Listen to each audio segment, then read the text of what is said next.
এটা বিএ 6 বাংলা বিষয়ের নাটক থেকে 5 নম্বরের খুবই গুরুত্বপূর্ণ একটি প্রশ্নের উত্তর।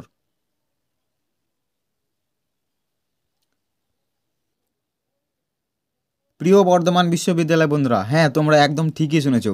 আজ আমি চলে এসেছি আমার সাজেশন থেকে খুবই গুরুত্বপূর্ণ 5 নম্বরের একটি প্রশ্নের উত্তর নিয়ে। এই প্রশ্নটি এই বছর পরীক্ষার জন্য 5 নম্বরের জন্য ভীষণ গুরুত্বপূর্ণ, এই জন্য এই প্রশ্নটি নিয়ে প্রথমে আলোচনা করে দিচ্ছি। এবং আমি আমার সাজেশন থেকে 10 নম্বরের যে 4টি প্রশ্ন এই বছর পরীক্ষার জন্য খুবই গুরুত্বপূর্ণ, এই 4টি প্রশ্নের উত্তর আলোচনা করে দিয়েছি, ইতিমধ্যে আলোচনা করে দিয়েছি। তোমরা যারা আমার সাজেশন এবং উত্তরের ভিডিওগুলো দেখোনি, আমি এই ভিডিওটা শেষে দিয়ে দেবো, তোমরা একটু দেখে নিও। তো চলো আজকে দেখে নেওয়া যাক 5 নম্বরের জন্য যে প্রশ্নটি এই বছর পরীক্ষার জন্য খুবই গুরুত্বপূর্ণ। তো দেখো প্রশ্নটি আমি একবার পড়ে দিচ্ছি, দেখে নাও। আমি উত্তরটাও একবার পড়ে দেবো, তোমরা একবার শুনে নেবে এবং তারপরে ডাউনলোড করে খাতায় লিখে নেবে। এক্ষেত্রে তোমাদের মুখস্থ করতে অনেকটাই সুবিধা হয়ে যাবে। তো দেখো প্রশ্নটি হচ্ছে, বাংলা নাটকে মনমোহন বসুর ভূমিকা আলোচনা করো। অর্থাৎ বাংলা নাটক দিয়ে মনমোহন বসুর যেই কোশ্চেনটাই আসুক কেন তো তোমাদের ফাইনাল পরীক্ষাতে, সেই ক্ষেত্রে তোমাদের এই উত্তরটা লিখে দিলেই হয়ে যাবে। সেক্ষেত্রে তোমাদের যদি 5-এ না দিয়ে হয়তো কোনো কারণবশত 10-এ দিয়ে দিল, সেই ক্ষেত্রে তোমরা এটাই লিখে দেবে। উত্তরটা আমি একদম সঠিকভাবে লিখেছি, তোমরা এই উত্তরটা লিখে দিলেই হয়ে যাবে। এবং উত্তরটা খুব একটা বড় দিনই, যাতে তোমাদের মুখস্থ করতে অসুবিধা হয়ে যায় এবং তোমরা পরীক্ষার হলে ভুলে যাও, সেরকম কিছু কারণে সহজ সরল এবং খুব বড় উত্তরটা করিনি, যাতে তোমাদের মুখস্থ করতে অসুবিধা হয়। সেক্ষেত্রে উত্তরটা খুবই সহজ সরল এবং একদম পয়েন্ট বাই উত্তর দেওয়া আছে। তো দেখো উত্তরটা দেখে নাও। উত্তরটা দেখে নাও। মনমোহন বসু 17ই জুলাই 1831, 4ই ফেব্রুয়ারি 1922, এটা তার জন্ম এবং মৃত্যু। ছিলেন একজন বিশিষ্ট নাট্যকার এবং মঞ্চদক্ষ। মনমোহন বসু ডেভিড হিয়ারের ছাত্র।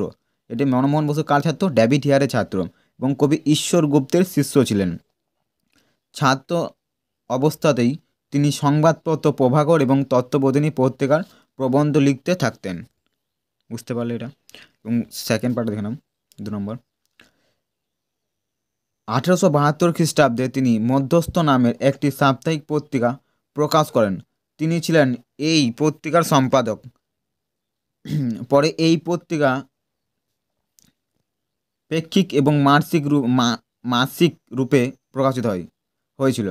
তিনি পাঞ্জাবের কেশরী রঞ্জিত সিংহের ওপর একটি তথ্যভিত্তিক জীবনী দুলিন রচনা করে খ্যাতি লাভ হয়েছিলেন। তার লেখা বিদ্যালয়ের পাঠ্য বই পদ্মমালা বেশ জনপ্রিয় ছিল।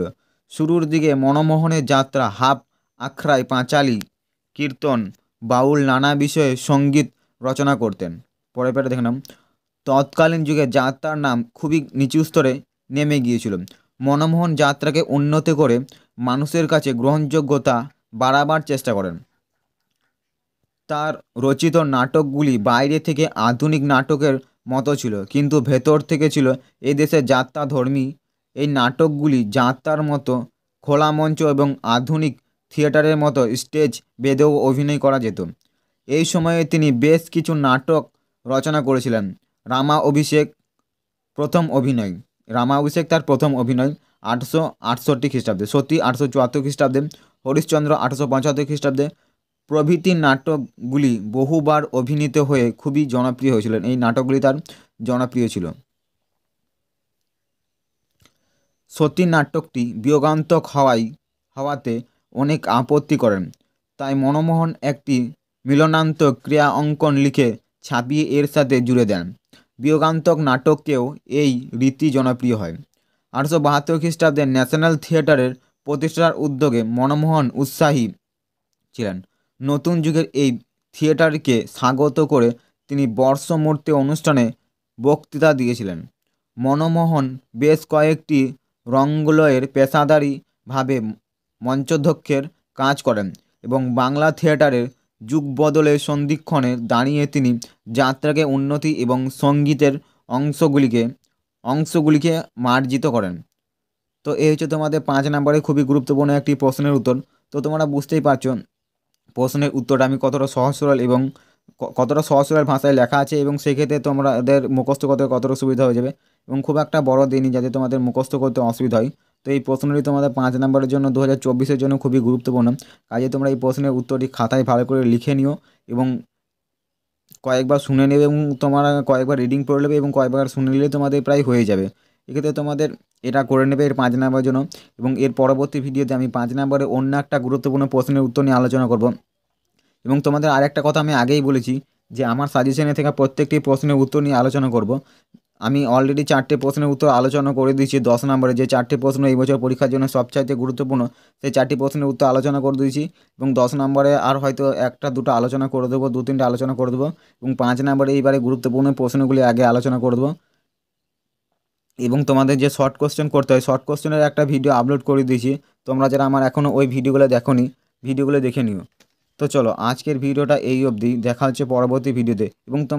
এবং তোমাদের আরেকটা কথা বলে দিই, তোমরা যারা আমার চ্যানেলে নতুন আসছো, চ্যানেলটিকে সাবস্ক্রাইব করে নিও এবং বন্ধুদেরও শেয়ার করে দিও, তো তোমার জন্য তোমার বন্ধুদেরও সাহায্য হয়ে যেতে পারে।